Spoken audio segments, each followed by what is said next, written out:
The unabridged recording of The Name of the Wind, The Kingkiller Chronicle, Day 1, by Patrick Rothfuss, performed by Nick Podell. To my mother, who taught me to love books and opened the door to Narnia, Pern, and Middle-earth. And to my father, who taught me that if I was going to do something, I should take my time and do it right. Prologue. A silence of 3 parts. It was night again. The Waystone Inn lay in silence, and it was a silence of 3 parts. The most obvious part was a hollow, echoing quiet made by things that were lacking. If there had been a wind, it would have sighed through the trees, set the inn sign creaking on its hooks, and brushed the silence down the road like trailing autumn leaves. If there had been a crowd, even a handful of men inside the inn, they would have filled the silence with conversation and laughter, the clatter and clamor one expects from a drinking house during the dark hours of night. If there had been music, but no, of course there was no music. In fact, there were none of these things, and so the silence remained. Inside the Waystone, a pair of men huddled at one corner of the bar. They drank with quiet determination, avoiding serious discussion of troubling news.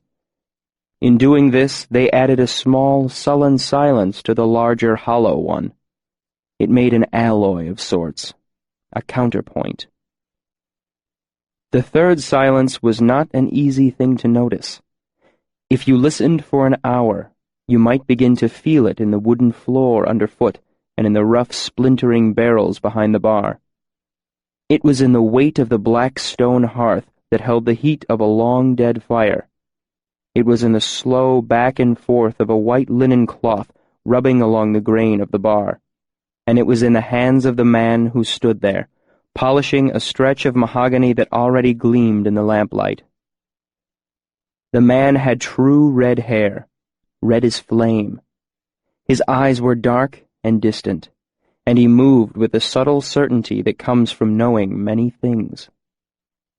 The Waystone was his, just as the third silence was his. This was appropriate, as it was the greatest silence of the 3, wrapping the others inside itself. It was deep and wide as autumn's ending. It was heavy as a great river smooth stone. It was the patient, cut-flower sound of a man who is waiting to die. Chapter 1. A Place for Demons. It was felling night, and the usual crowd had gathered at the Waystone Inn.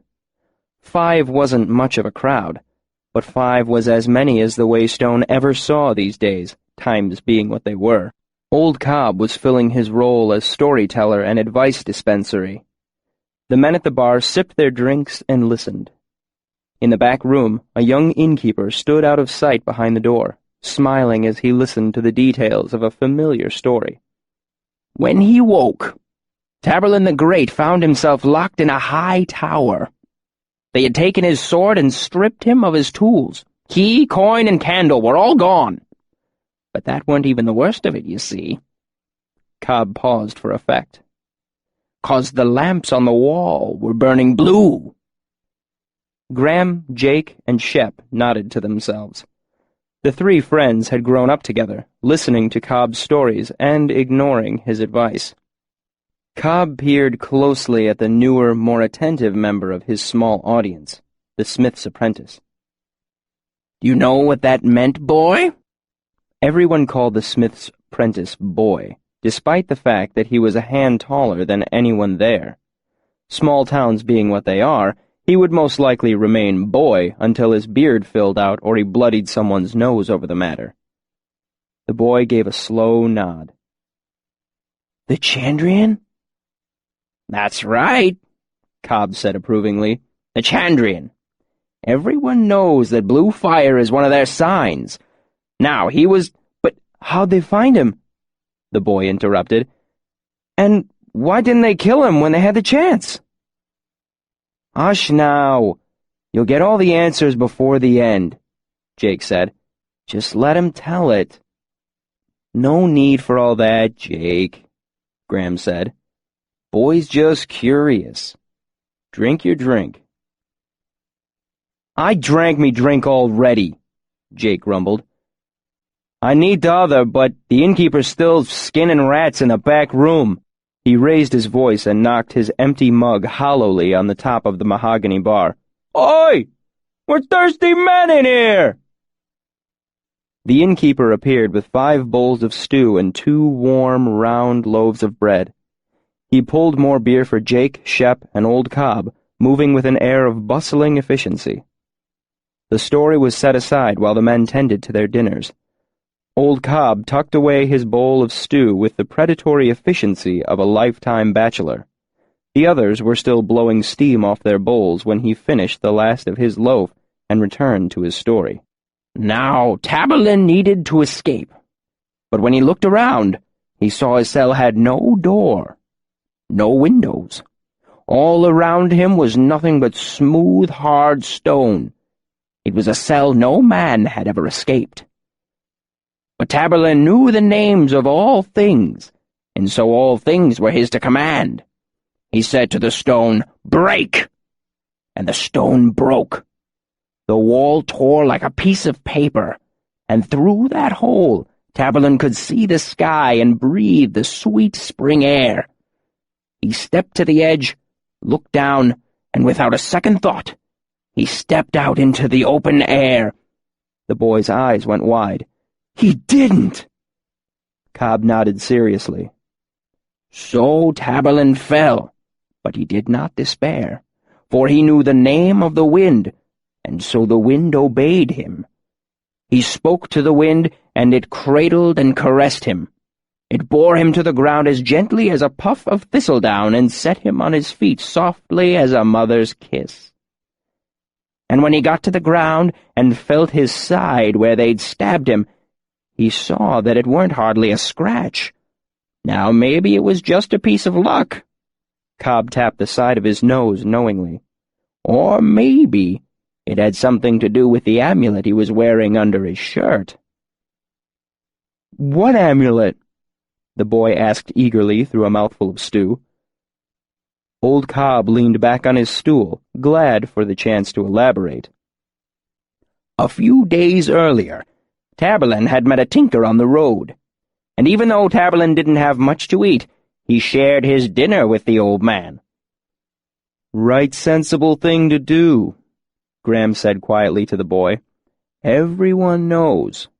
A tinker pays for kindness twice." No, Jake grumbled. "Get it right. A tinker's advice pays kindness twice." The innkeeper spoke up for the first time that night. "Actually, you're missing more than half," he said, standing in the doorway behind the bar. "A tinker's debt is always paid. Once for any simple trade, twice for freely given aid, thrice for any insult made." The men at the bar seemed almost surprised to see Coate standing there. They'd been coming to the Waystone every felling night for months, and Coate had never interjected anything of his own before. Not that you could expect anything else, really. He'd only been in town for a year or so. He was still a stranger. The smith's prentice had lived here since he was 11, and he was still referred to as that Ranish boy, as if Ranish were some foreign country and not a town less than 30 miles away. "Just something I heard once," Coate said to fill the silence, obviously embarrassed. Old Cobb nodded before he cleared his throat and launched back into the story. "Now, this amulet was worth a whole bucket of gold nobles, but on account of Taborlin's kindness, the tinker sold it to him for nothing but an iron penny, a copper penny, and a silver penny. It was black as a winter night and cold as ice to touch, but so long as it was round his neck, Taborlin would be safe from the harm of evil things, demons and such." "I'd give a good piece for such a thing these days," Shep said darkly. He had drunk most and talked least over the course of the evening. Everyone knew that something bad had happened out on his farm last kindling night, But since they were good friends, they knew better than to press him for the details. At least, not this early in the evening, not as sober as they were. "Aye, who wouldn't?" Old Cobb said judiciously, taking a long drink. "I didn't know that Chandrian were demons," the boy said. "I'd heard—" "They ain't demons," Jake said firmly. "They were the first 6 people to refuse Telu's choice of the path, and he cursed them to wander the corners." "Are you telling this story, Jacob Walker?" Cobb said sharply. "'Cause if you are, I'll just let you get on with it." The 2 men glared at each other for a long moment. Eventually, Jake looked away, muttering something that could conceivably have been an apology. Cobb turned back to the boy. "That's the mystery of the Chandrian," he explained. "Where do they come from? Where do they go after they've done their bloody deeds? Are they men who sold their souls? Demons? Spirits? No one knows." Cobb shot Jake a profoundly disdainful look. "Though every half-wit claims he knows." The story fell further into bickering at this point, about the nature of the Chandrian, the signs that showed their presence to the wary, and whether the amulet would protect Tamerlane from bandits or mad dogs or falling off a horse. Things were getting heated when the front door banged open. Jake looked over. "It's about time you got in, Carter. Tell this damn fool the difference between a demon and a dog. Everybody Jake stopped mid-sentence and rushed to the door. "God's body, what happened to you?" Carter stepped into the light, his face pale and smeared with blood. He clutched an old saddle blanket to his chest. It was an odd, awkward shape, as if it were wrapped around a tangle of kindling sticks. His friends jumped off their stools and hurried over at the sight of him. "I'm fine," he said as he made his slow way into the common room. His eyes were wild around the edges, like a skittish horse. I'm fine. He dropped the bundled blanket onto the nearest table, where it knocked hard against the wood, as if it were full of stones. His clothes were crisscrossed with long, straight cuts. His gray shirt hung in loose tatters except where it was stuck to his body, stained a dark, sullen red. Graham tried to ease him into a chair. "Mother of God! Sit down, Carter! What happened to you? Sit down." Carter shook his head stubbornly. "I told you, I'm fine. I'm not hurt that bad." "How many were there?" Graham said. "1," Carter said. "But it's not what you think." "God damn it, I told you, Carter!" Old Cobb burst out with the sort of frightened anger only relatives and close friends can muster. "I told you for months now. You can't go out alone, not even as far as Baden. It ain't safe." Jake laid a hand on the old man's arm, quieting him. "Just take a sit," Graham said, still trying to steer Carter into a chair. "Let's get that shirt off you and get you cleaned up." Carter shook his head. "I'm fine. I got cut up a little, but the blood is mostly Nellie's. It jumped on her. Killed her about 2 miles outside of town, past the old stone bridge." A moment of serious silence followed the news. The smith's prentice laid a sympathetic hand on Carter's shoulder. "Damn! That's hard. She was gentle as a lamb, too. Never tried to bite or kick when you brought her in for shoes. Best horse in town. Damn! He trailed off. "Damn! I don't know what to say." He looked around helplessly. Cobb finally managed to free himself from Jake. "I told you," he repeated, shaking a finger in Carter's direction. "There's folks out lately that would kill you for a pair of pennies, let alone a horse and cart. What are you going to do now? Pull it yourself?" There was a moment of uncomfortable quiet.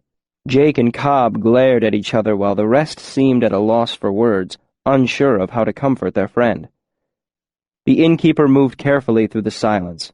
Arms full, he stepped nimbly around Shep and began to arrange some items on a nearby table. A bowl of hot water, shears, some clean linen, A few glass bottles, needle, and gut. "This never would have happened if he'd listened to me in the first place," old Cobb muttered. Jake tried to quiet him, but Cobb brushed him aside. "I'm just telling the truth. It's a damn shame about Nellie, but he'd better listen now or he'll end up dead. You don't get lucky twice with those sort of men." Carter's mouth made a thin line. He reached out and pulled the edge of the bloody blanket. Whatever was inside flipped over once and snagged on the cloth. Carter tugged harder, and there was a clatter like a bag of flat river stones upended onto the tabletop. It was a spider as large as a wagon wheel, black as slate. The smith's apprentice jumped backward and hit a table, knocking it over and almost falling to the ground himself. Cobb's face went slack. Graham, Shep, and Jake made wordless, startled sounds and moved away, raising their hands to their faces. Carter took a step backward that was almost like a nervous twitch. Silence filled the room like a cold sweat. The innkeeper frowned. "They can't have made it this far west yet," he said softly. If not for the silence, it is unlikely anyone would have heard him. But they did.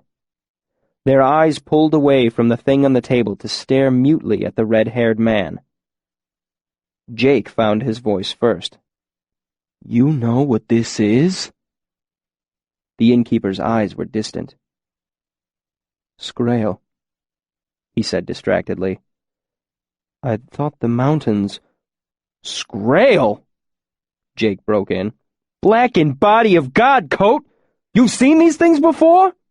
"What?" The red-haired innkeeper looked up sharply, as if suddenly reminded where he was. "Oh, no. No, of course not." Seeing that he was the only one within arm's length of the dark thing, he took a measured step away. "Just something I heard." They stared at him. "Do you remember the trader that came through about 2 span ago?" They all nodded. "Bastard tried to charge me 10 pennies for a half-pound of salt," Cobb said reflexively, repeating the complaint for perhaps the 100th time.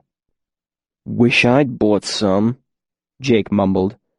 Graham nodded a silent agreement. "He was a filthy shim," Cobb spat, seeming to find comfort in the familiar words. "I might pay 2 in a tight time, but 10 is robbery." "Not if there are more of those on the road," Shep said darkly.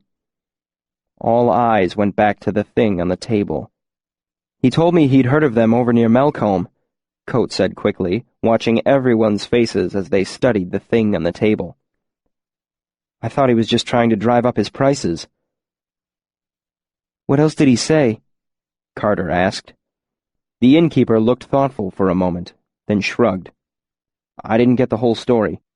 He was only in town for a couple hours." "I don't like spiders," the smith's apprentice said. He remained on the other side of the table some 15 feet away. "Cover it up." "It's not a spider," Jake said. "It's got no eyes." "It's got no mouth either," Carter pointed out. "How does it eat?" "What does it eat?" Shep said darkly. The innkeeper continued to eye the thing curiously. He leaned closer, stretching out a hand. Everyone edged even farther away from the table. "Careful," Carter said. "Its feet are sharp like knives." "More like razors," Coat said. His long fingers brushed the Scrael's black, featureless body. "It's smooth and hard, like pottery." "Don't go messing with it," the smith's apprentice said. Moving carefully, the innkeeper took one of the long, smooth legs and tried to break it with both hands like a stick. "Not pottery," he amended. He set it against the edge of the table and leaned his weight against it. It broke with a sharp crack. "More like stone." He looked up at Carter. "How did it get all these cracks?" He pointed at the thin fractures that crazed the smooth black surface of the body. "Nellie fell on it," Carter said. It jumped out of a tree and started to climb all over her, cutting her up with its feet. It moved so fast, I didn't even know what was going on. Carter finally sank into the chair at Graham's urging. She got tangled in her harness and fell on it, broke some of its legs. Then it came after me, got on me, crawling all over. He crossed his arms in front of his bloody chest and shuddered. I managed to get it off me and stomped it as hard as I could. Then it got on me again. He trailed off, his face ashen. The innkeeper nodded to himself as he continued to prod the thing. There's no blood, no organs. It's just gray inside. He poked it with a finger. Like a mushroom. Great Telu, just leave it alone, the smith's apprentice begged. Sometimes spiders twitch after you kill them. Listen to yourselves, Cobb said scathingly. Spiders don't get big as pigs. You know what this is. He looked around, making eye contact with each of them. It's a demon. They looked at the broken thing. Oh, come on now, Jake said, disagreeing mostly out of habit. It's not like... He made an inarticulate gesture. It can't just... Everyone knew what he was thinking. Certainly there were demons in the world, but they were like Telu's angels. They were like heroes and kings. They belonged in stories. They belonged out there. Tamerlane the Great called up fire and lightning to destroy demons. Telu broke them in his hands and sent them howling into the nameless void. Your childhood friend didn't stomp one to death on the road to Baden-Bright. It was ridiculous. Coat ran his hand through his red hair, then broke the silence. There's one way to tell for sure, he said, reaching into his pocket. Iron or fire. He brought out a bulging leather purse. And the name of God, Graham pointed out. Demons fear 3 things: cold iron, clean fire, and the holy name of God. The innkeeper's mouth pressed itself into a straight line that was not quite a frown. Of course, he said, as he emptied his purse onto the table, then fingered through the jumbled coins. Heavy silver talons and thin silver bits, copper jots, broken halfpennies, and iron drabs. Does anyone have a shim? Just use a drab, Jake said. That's good iron. I don't want good iron, the innkeeper said. A drab has too much carbon in it. It's almost steel. He's right, the smith's apprentice said, except it's not carbon. You use coke to make steel. Coke and lime. The innkeeper nodded deferentially to the boy. You'd know best, young master. It's your business, after all. His long fingers finally found a shim in the pile of coins. He held it up. Here we are. What will it do? Jake asked. Iron kills demons. Cobb's voice was uncertain. But this one's already dead. It might not do anything.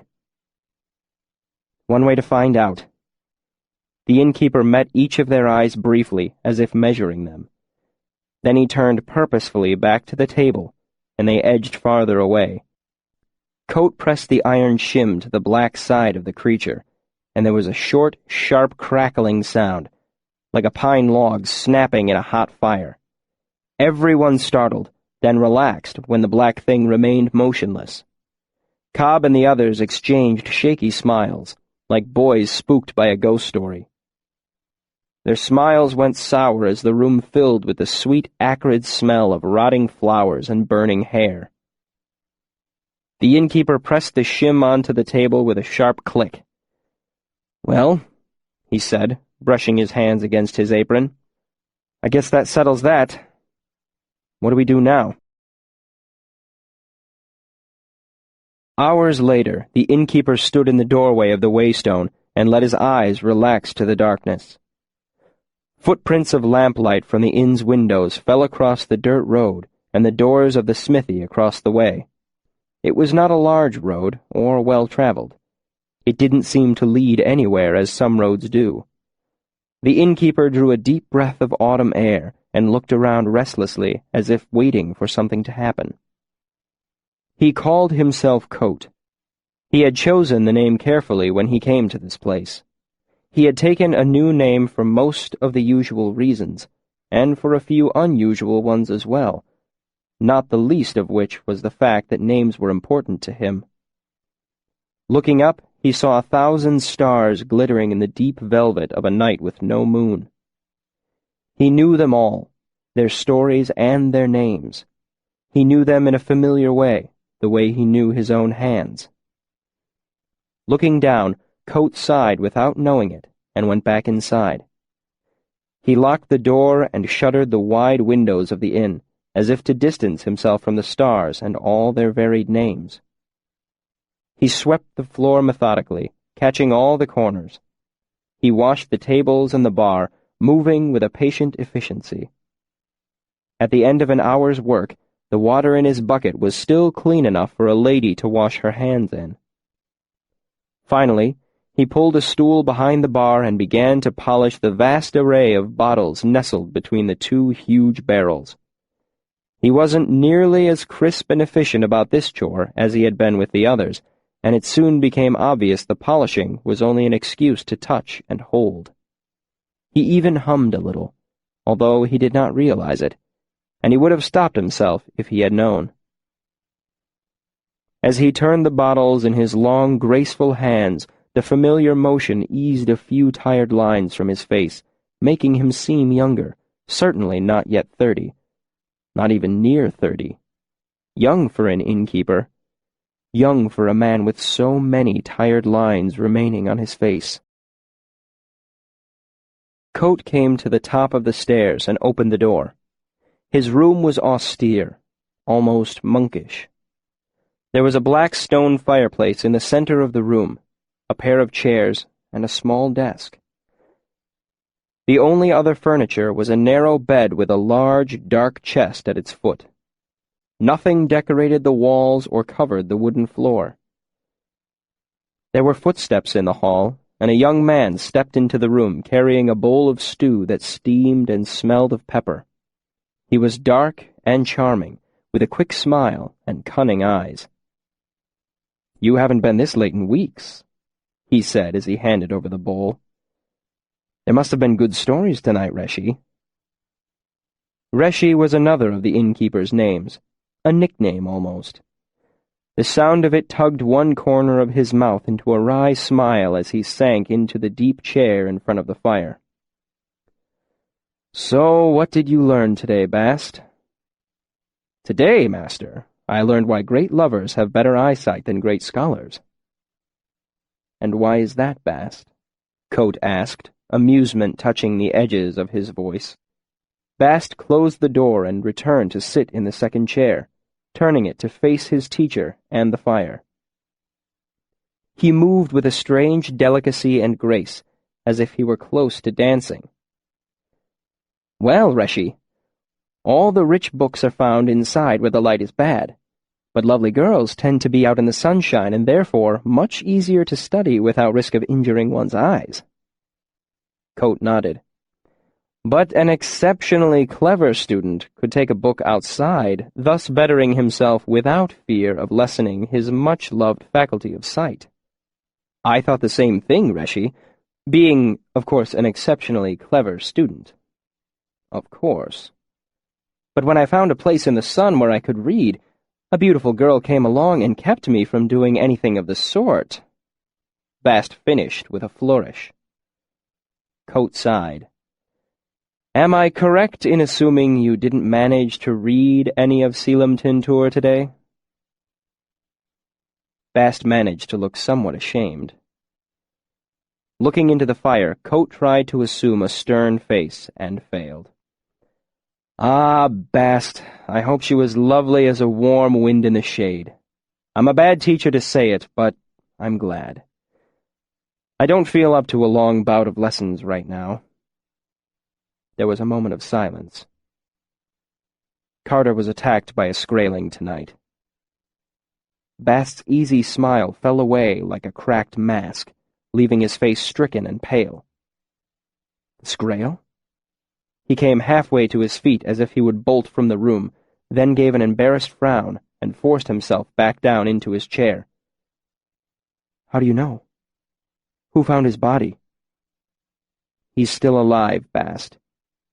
He brought it back. There was only one. There's no such thing as one Scraeling, Bast said flatly.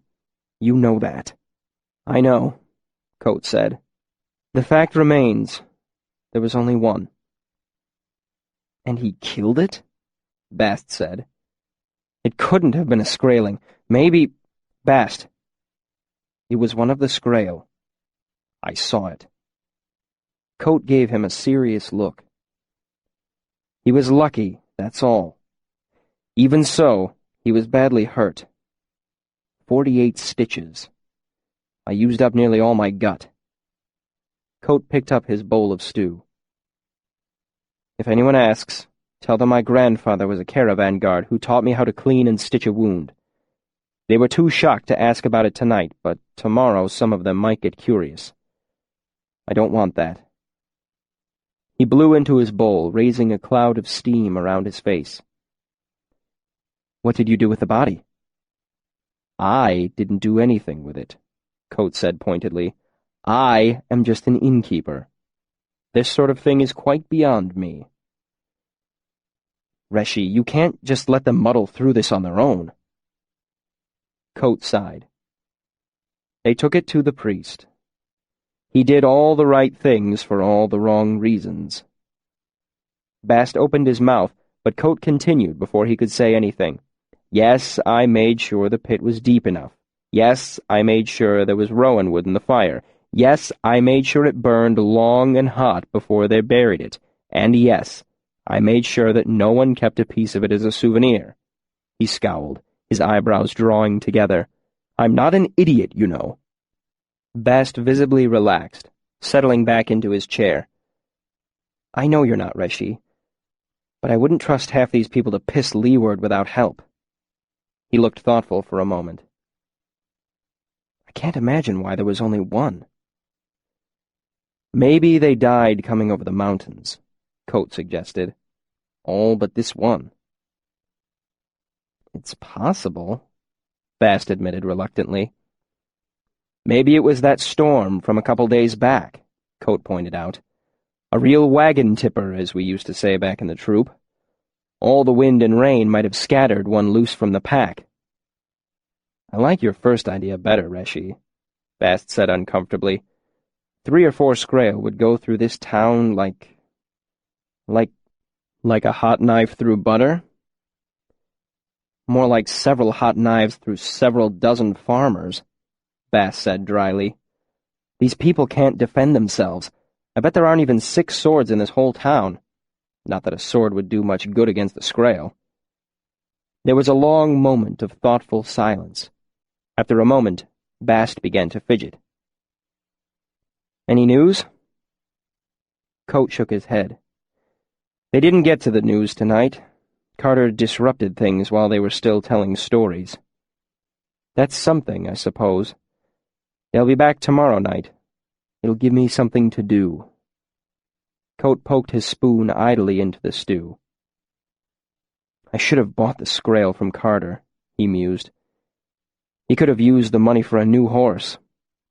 People would have come from all over to see it. We could have had some real business for a change. Bast gave him a speechless, horrified look.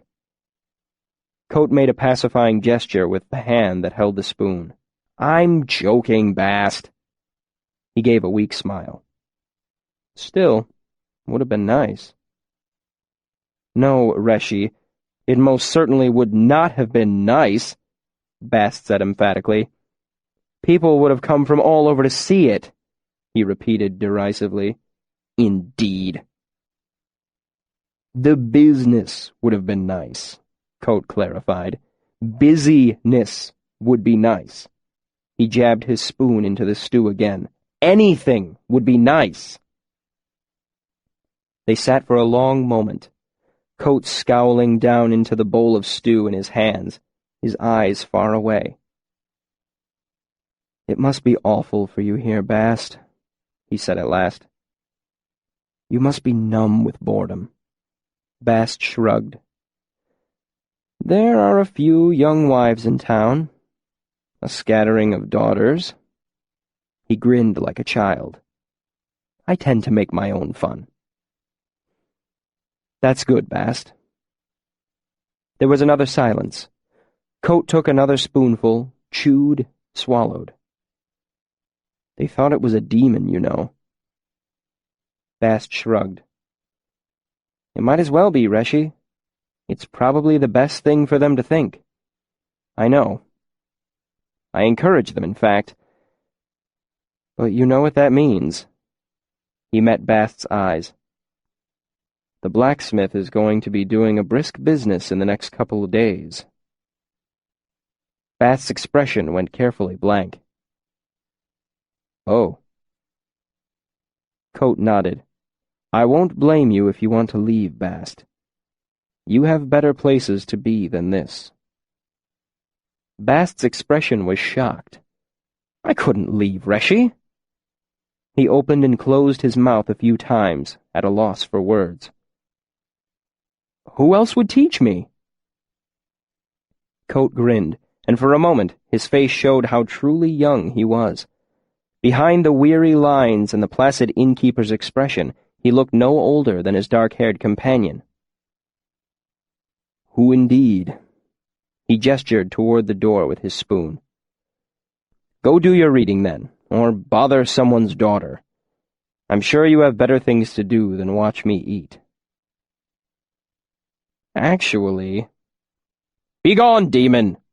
Coat said, switching to a thickly accented Temic through a half-mouthful of stew. "Tehus antausa eha!" Bast burst into startled laughter and made an obscene gesture with one hand. Coat swallowed and changed languages. "Aroita denaleon!" "Oh, come now," Bast reproached, his smile falling away. "That's just insulting." "By earth and stone I abjure you!" Coat dipped his fingers into the cup by his side and flicked droplets casually in Bast's direction.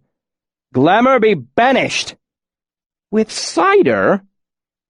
Bast managed to look amused and annoyed at the same time as he daubed a bead of liquid from the front of his shirt.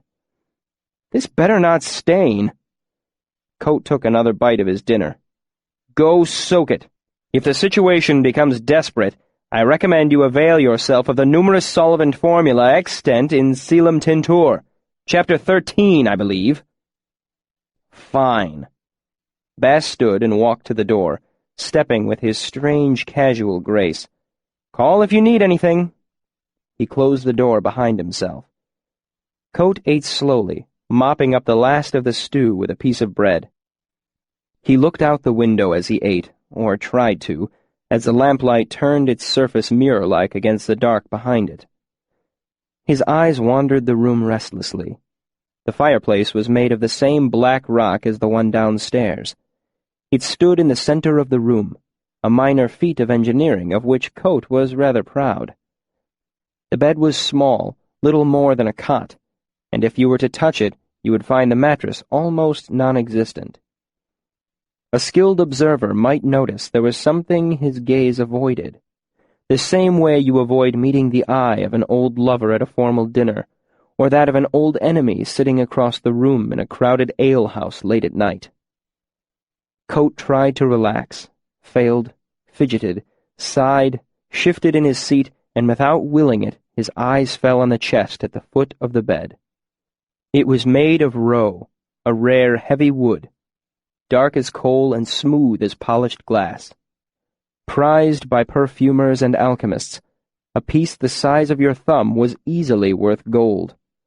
To have a chest made of it went far beyond extravagance.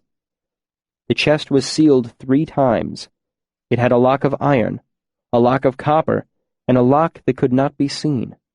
Tonight, the wood filled the room with an almost imperceptible aroma of citrus and quenching iron. When Coat's eyes fell on the chest, They did not dart quickly away. They did not slide slyly to the side, as if he would pretend it wasn't there at all.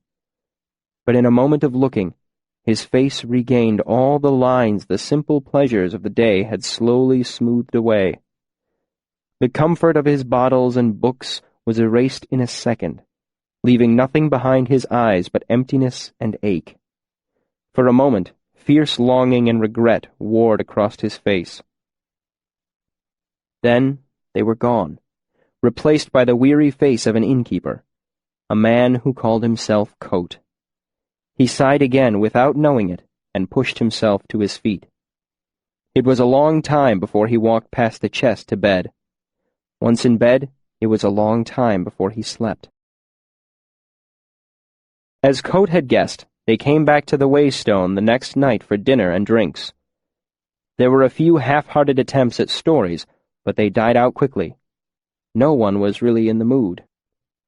So it was still early in the evening when the discussion turned to matters of greater import. They chewed over the rumors that had come into town, most of them troubling. The penitent king was having a difficult time with the rebels in Reykjavik. This caused some concern, but only in a general way. Reykjavik was a long way off, and even Cobb, the most worldly of them, would be hard-pressed to find it on a map.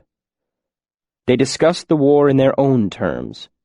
Cobb predicted a third levy tax after the harvests were in. No one argued, though there hadn't been a three-bleeder year in living memory. Jake guessed the harvest would be good enough so the third levy wouldn't break most families, except the Bentleys, who were on hard times anyway, and the Orisons, whose sheep kept disappearing, and Crazy Martin, who had planted all barley this year. Every farmer with half a brain had planted beans.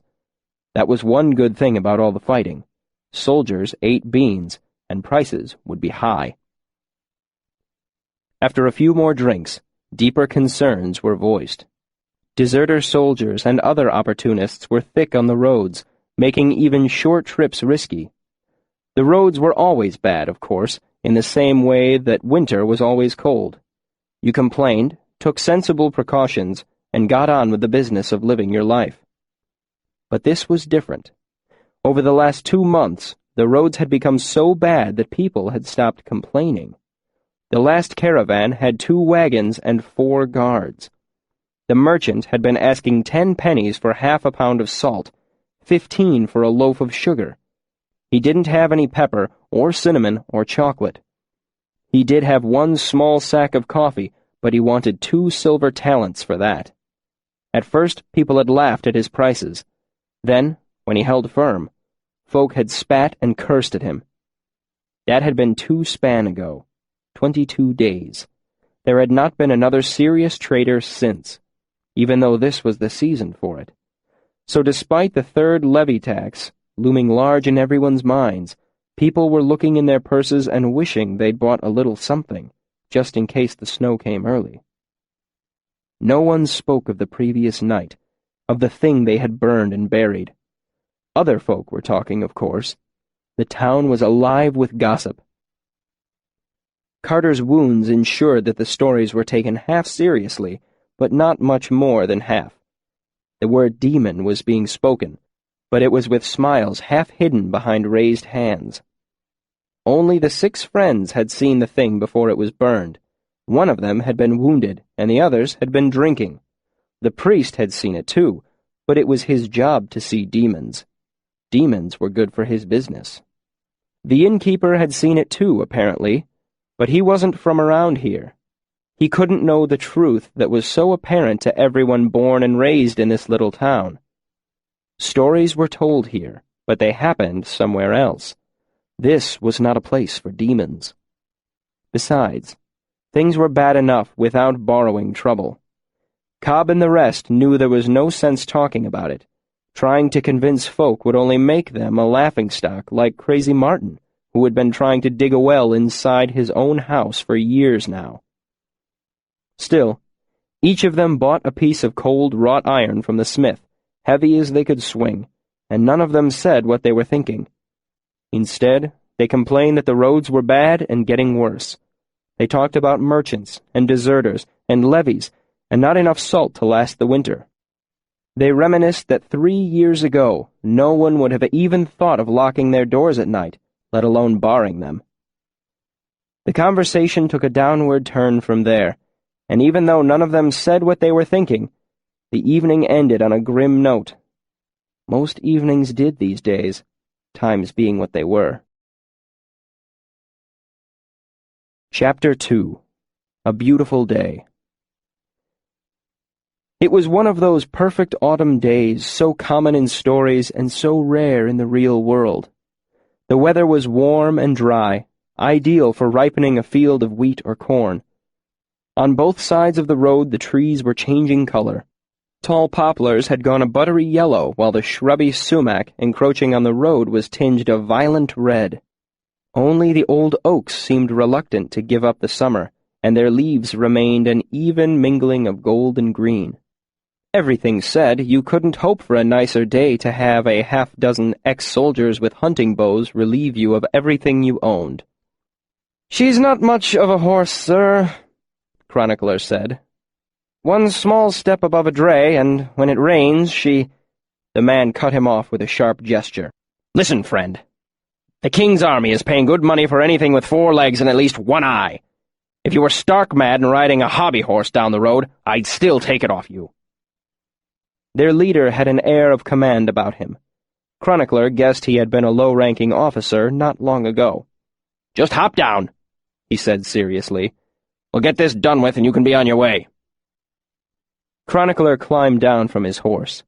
He had been robbed before, and knew when there was nothing to be gained by discussion. These fellows knew their business. No energy was wasted on bravado or idle threats. One of them looked over the horse, checking hooves, teeth, and harness. 2 others went through his saddlebags with a military efficiency, laying all his worldly possessions out on the ground. 2 blankets, a hooded cloak, the flat leather satchel, and his heavy, well-stocked travel sack. "That's all of it, Commander," one of the men said, "except for about 20 pounds of oats." The commander knelt down and opened the flat leather satchel, peering inside. "There's nothing but paper and pens in there," Chronicler said. The commander turned to look backward over his shoulder. "You a scribe, then?" Chronicler nodded. "It's my livelihood, sir, and no real use to you." The man looked through the satchel, found it to be true, and set it aside. Then he upended the travel sack onto Chronicler's spread cloak and poked idly through the contents. He took most of Chronicler's salt and a pair of bootlaces. Then, much to the scribe's dismay, he picked up the shirt Chronicler had bought back in Linwood. It was fine linen dyed a deep royal blue, too nice for traveling. Chronicler hadn't even had a chance to wear it yet. He sighed. The commander left everything else lying on the cloak and got to his feet. The others took turns going through Chronicler's things. The commander spoke up. "You only have 1 blanket, don't you, Jans?" One of the men nodded. "Take one of his, then. You'll need a second before winter's through." "His cloak's in better shape than mine, sir." "Take it, but leave yours. The same for you, Whitkins. Leave your old tinderbox if you're taking his." "I lost mine, sir," Whitkins said, "else I would." The whole process was surprisingly civilized. Chronicler lost all of his needles but 1, both extra pairs of socks, a bundle of dried fruit, a loaf of sugar, half a bottle of alcohol, and a pair of ivory dice.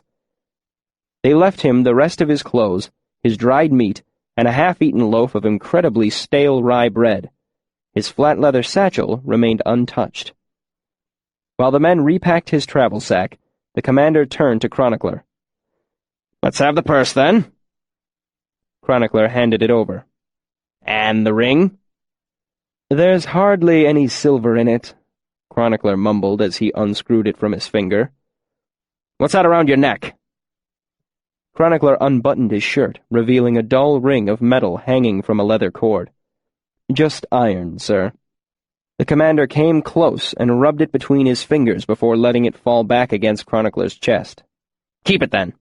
I'm not one to come between a man and his religion," he said, then emptied the purse into one hand, making a pleasantly surprised noise as he prodded through the coins with his finger. "Scribing pays better than I thought," he said as he began to count out shares to his men. "I don't suppose you could spare me a penny or two out of that?" Chronicler asked. "Just enough for a couple of hot meals." The 6 men turned to look at Chronicler, as if they couldn't quite believe what they had heard. The commander laughed. "God's body, you certainly have a heavy pair, don't you?" There was a grudging respect in his voice. "You seem a reasonable fellow," Chronicler said with a shrug, "and the man's got to eat." Their leader smiled for the first time. "A sentiment I can agree with." He took out 2 pennies and brandished them before putting them back into Chronicler's purse. "Here's a pair for your pair, then." He tossed Chronicler the purse and stuffed the beautiful royal blue shirt into his saddlebag. "Thank you, sir," Chronicler said. "You might want to know that bottle one of your men took is wood alcohol I use for cleaning my pens. It'll go badly if he drinks it." The commander smiled and nodded. "You see what comes of treating people well?" he said to his men as he pulled himself up onto his horse. "It's been a pleasure, Sir Scribe. If you get on your way now, you can still make Abbotsford by dark." When Chronicler could no longer hear their hoofbeats in the distance, he repacked his travel sack, making sure everything was well stowed. Then he tugged off one of his boots, stripped out the lining, and removed a tightly wrapped bundle of coins stuffed deep into the toe. He moved some of these into his purse, then unfastened his pants, produced another bundle of coins from underneath several layers of clothes, and moved some of that money into his purse as well. The key was to keep the proper amount in your purse. Too little, and they would be disappointed and prone to look for more. Too much, and they would be excited and might get greedy. There was a third bundle of coins baked into the stale loaf of bread that only the most desperate of criminals would be interested in. He left that alone for now, as well as the whole silver talent he had hidden in a jar of ink. Over the years, he had come to think of the last as more of a luck piece. No one had ever found that. He had to admit it was probably the most civil robbery he'd ever been through.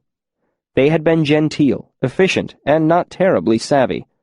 Losing the horse and saddle was hard, but he could buy another in Abbotsford and still have enough money to live comfortably until he finished this foolishness and met up with Scarpy and Treya. Feeling an urgent call of nature, Chronicler pushed his way through the blood-red sumac at the side of the road. As he was rebuttoning his pants, there was sudden motion in the underbrush as a dark shape thrashed its way free of some nearby bushes.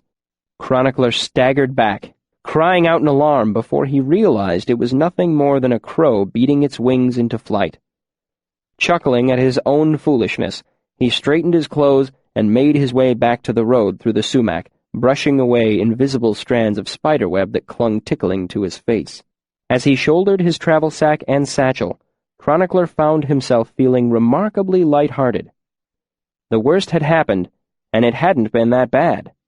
A breeze tussled through the trees, sending poplar leaves spinning like golden coins down onto the rutted dirt road. It was a beautiful day. Chapter 3. Wood and Word. Coate was leafing idly through a book, trying to ignore the silence of the empty inn when the door opened and Graham backed into the room. "Just got done with it." Graham maneuvered through the maze of tables with exaggerated care. "I was going to bring it in last night, but then I thought, one last coat of oil, rub it, and let dry. Can't say I'm sorry I did. Lord and Lady, it's beautiful as anything these hands have ever made." A small line formed between the innkeeper's eyebrows.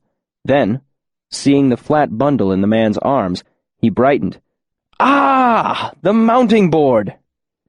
Coate smiled tiredly. "I'm sorry, Graham. It's been so long I'd almost forgotten." Graham gave him a bit of a strange look. 4 months ain't long for wood all the way from Aryan, not with the roads being as bad as they are." 4 months, Coate echoed. He saw Graham watching him and hurried to add, "That can be a lifetime if you're waiting for something."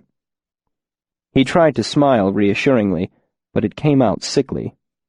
In fact, Coat himself seemed rather sickly. Not exactly unhealthy, but hollow. Wan. Like a plant that's been moved into the wrong sort of soil and lacking something vital, has begun to wilt. Graham noted the difference. The innkeeper's gestures weren't as extravagant. His voice wasn't as deep. Even his eyes weren't as bright as they had been a month ago.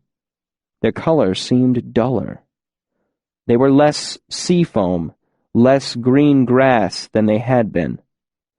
Now, they were like river weed, like the bottom of a green glass bottle.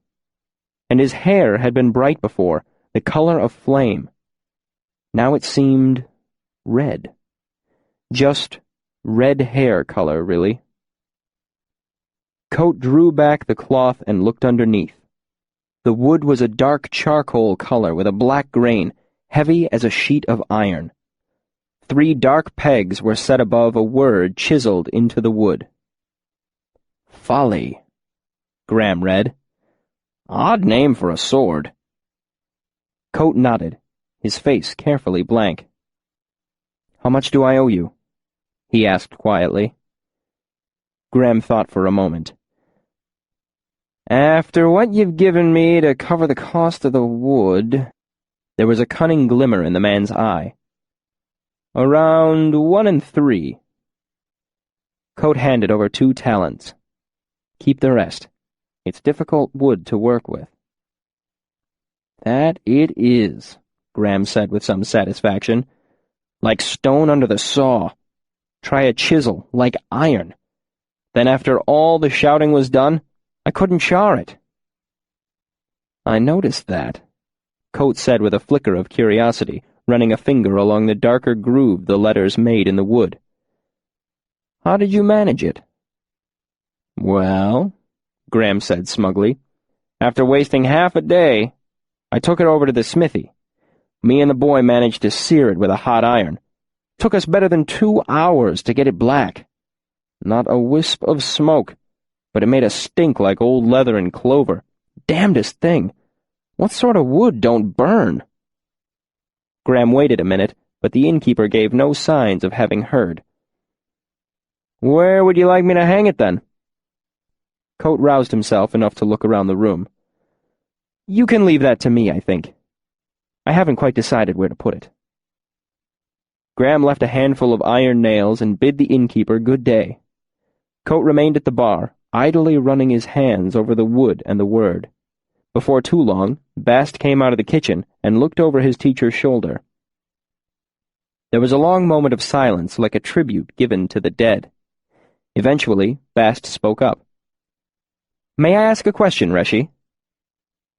Coat smiled gently. Always, Bast. A troublesome question? Those tend to be the only worthwhile kind. They remained staring at the object on the bar for another silent moment, as if trying to commit it to memory. Folly. Bast struggled for a moment, opening his mouth, then closing it with a frustrated look, then repeating the process. Out with it, Coat said finally. What were you thinking? Bast said with an odd mixture of confusion and concern. Coat was a long while in answering. I tend to think too much, Bast. My greatest successes came from decisions I made when I stopped thinking, and simply did what felt right, even if there was no good explanation for what I did. He smiled wistfully. Even if there were very good reasons for me not to do what I did. Bast ran a hand along the side of his face. So you're trying to avoid second-guessing yourself? Coat hesitated. You could say that, he admitted. I could say that, Reshi, Bast said smugly.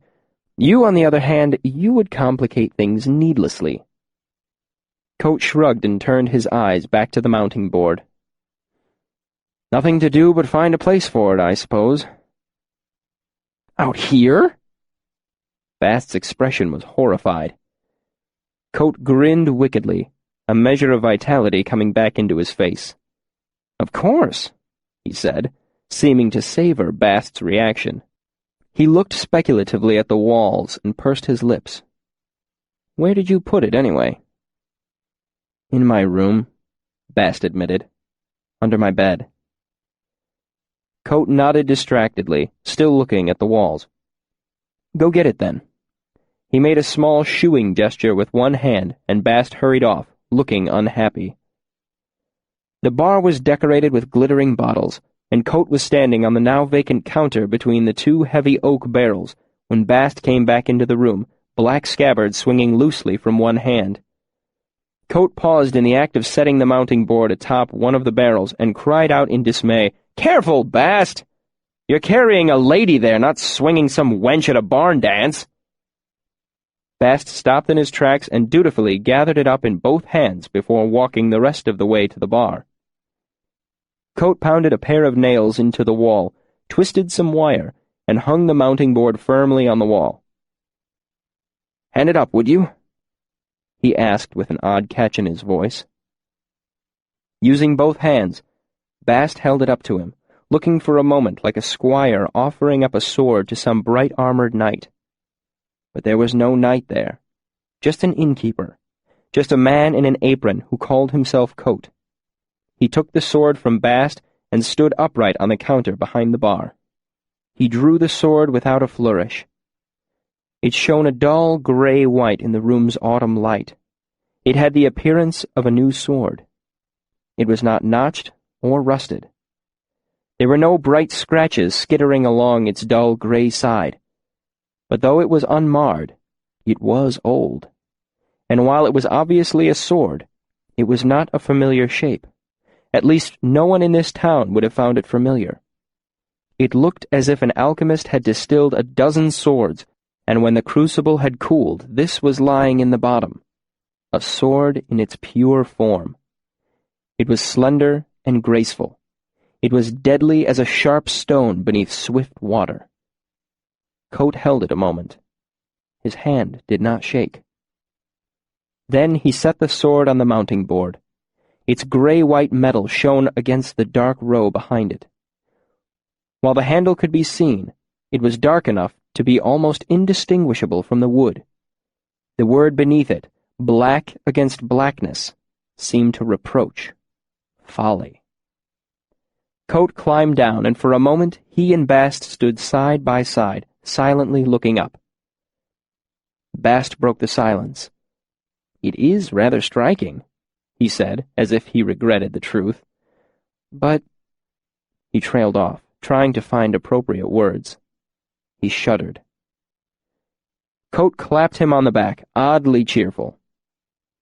"Don't bother being disturbed on my account." He seemed more lively now, as if his activity lent him energy. "I like it," he said with sudden conviction, and hung the black scabbard from one of the mounting board's pegs. Then there were things to be done, bottles to be polished and put back in place, lunch to be made, lunch clutter to be cleaned. Things were cheerful for a while in a pleasant, bustling way. The two talked of small matters as they worked, and while they moved around a great deal, it was obvious they were reluctant to finish whatever task they were close to completing, as if they both dreaded the moment when the work would end and the silence would fill the room again. Then something odd happened. The door opened, and noise poured into the waystone like a gentle wave. People bustled in, talking and dropping bundles of belongings. They chose tables and threw their coats over the backs of chairs. One man, wearing a shirt of heavy metal rings, unbuckled a sword and leaned it against a wall. 2 or 3 wore knives on their belts. 4 or 5 called for drinks. Coat and Bast watched for a moment, then moved smoothly into action,